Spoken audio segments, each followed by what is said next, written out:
राजस्थान के एक छोटे से गांव भूधरपुर में सुरेश नाम का एक किसान अपनी पत्नी मीरा और 2 बच्चों के साथ रहता था।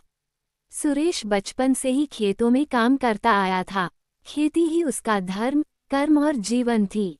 उसके पास 3 बीघा जमीन थी, एक बैल और कुछ पुराने औजार। पिछले 2 सालों से बारिश ने गांव की जमीन को छुआ तक नहीं था। कुएं सूख चुके थे, तालाबों में दरारें पड़ चुकी थीं। गांव के कई लोग शहरों की ओर पलायन कर गए थे, लेकिन सुरेश डटा रहा। मीरा ने कहा, अब क्या बचा है सुरेश? बच्चे भूखे हैं, खेत सूखे हैं। सुरेश बोला, मीरा, इस जमीन ने मुझे जन्म दिया है। मैं इसे छोड़ नहीं सकता।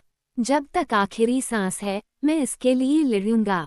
योजक चिन्ह, योजक चिन्ह, योजक चिन्ह। अध्याय 2, आखिरी उम्मीद।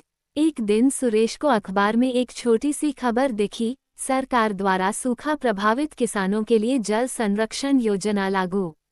उसने तहसील जाकर योजना के बारे में जाना, फॉर्म भरा और बैंक से छोटा लोन लिया। वो पैसे से उसने अपने खेत में एक छोटा रेन वाटर हार्वेस्टिंग सिस्टम बनाया और कुछ हिस्सा ड्रिप इरिगेशन के लिए तैयार किया। गांव के लोग उस पर हंसते थे, इतना पढ़ा लिखा थोड़े है जो सिस्टम लगाएगा। लेकिन सुरेश ने हार नहीं मानी। योजक चिन्ह, योजक चिन्ह, योजक चिन्ह। अध्याय 3, धरती का बदला रूप। अगले मॉनसून में थोड़ी ही बारिश हुई, लेकिन सुरेश का छोटा तालाब पानी से भर गया। ड्रिप सिस्टम के जरिए उसने खेतों में पानी पहुंचाया। उसने रासायनिक खाद की जगह गाय के गोबर से बनी जैविक खाद का इस्तेमाल किया। धीरे धीरे उसकी जमीन हरी होने लगी।